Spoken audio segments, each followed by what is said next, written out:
energy needs. The committee will hear from community members, leaders and local businesses. Ted O'Brien is the Shadow Minister for Climate Change and Energy, and he's with you now. Good morning, Shadow Minister. What are you hearing from people in Biloela?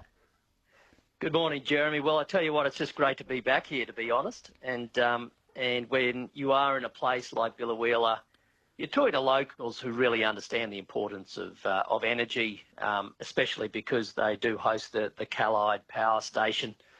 They know the importance of energy, not just to keep lights on, but to keep heavy industry running and so forth. And I've been out there speaking to people just sort of casually and informally.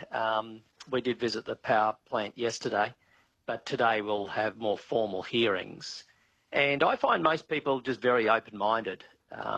Again, they're a community with sort of high energy IQ, if you like. They get it.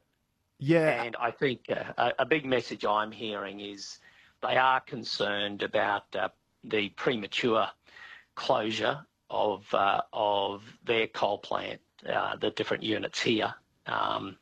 And they're worried that they do not have an alternative to plug the gap for employment purposes, but also for just straight energy supply. So you've been hearing a lot of people that were interested more so in the job stability that comes from nuclear? Yeah, indeed. Well, you've got, and look, the United States Department of Energy have done a lot of work on this. Based on their advice, 77% of people who work in a coal plant can seamlessly transition to work in a nuclear power plant using the exact same occupations. And so this is one of the reasons why a lot of communities which have coal plants, when those coal plants eventually do retire from the system, those communities really like the nuclear power plants because they provide that job security with a new asset that can last, 80 years, possibly up to 100 years, as well as providing the, cheap, clean, consistent energy that the community and wider economy needs. And locally, of course, people interested in job security, but also our journos have been in Biloela this week and spoke to some residents about the proposal, including Marion Misner, who had this to say about the neighbouring land. Well, I don't see that there's any way it can be a short-term solution. So we need to be talking about a lot of other things and not just nuclear. It would seem that 20 years is the time that's spoken of for the construction of a functioning powerhouse. Looking at it in that light, for something that might be useful and probably would be useful in 20 years' time, the reservations that I still have then are water. The other thing that really bothers some of us is just dealing with the waste, the nuclear waste. I haven't heard a satisfactory solution to that. Shadow Minister, what would be your response to Marion there? Well, I think, Jeremy, my first response to Marion is I think they're all very reasonable questions, to be honest.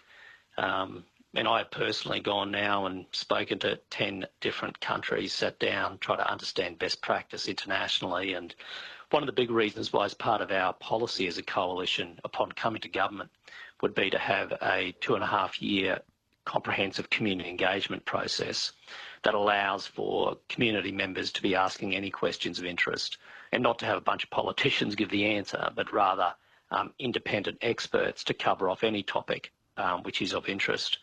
But just to tackle some of those three things that Marion, I think, very rightly raised, on the issue of timing, the advice that we've received, including from the Albanese government's own nuclear technology advisors, is that the timeline to construct a nuclear power plant is certainly far shorter than that. Construction alone for small modular reactors are up to 5 years, and for large reactors, somewhere between 7 and 12. And so it would be a shorter time frame. Of course, you've got to do a fair bit of work before then. And we are certainly not suggesting that nuclear should be providing all of the energy. One of our biggest criticisms of the current Albanese government is they are wanting to force the premature closure of coal plants. We shouldn't be doing that. coal plants should not be closed prematurely when there is no replacement.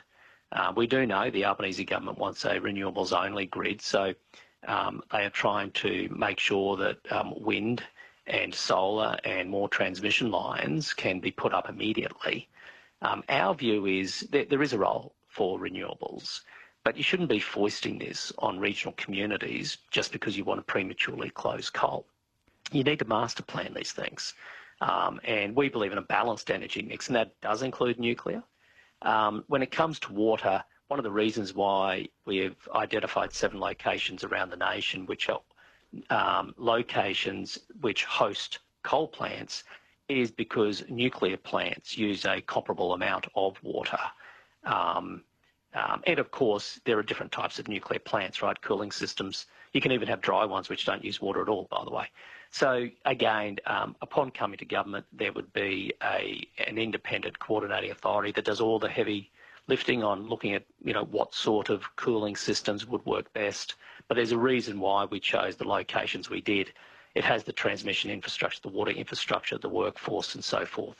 And then on waste, similarly, we've adopted what has proven to be successful globally. In fact, I think waste is one of nuclear's biggest strengths. It's so well managed internationally.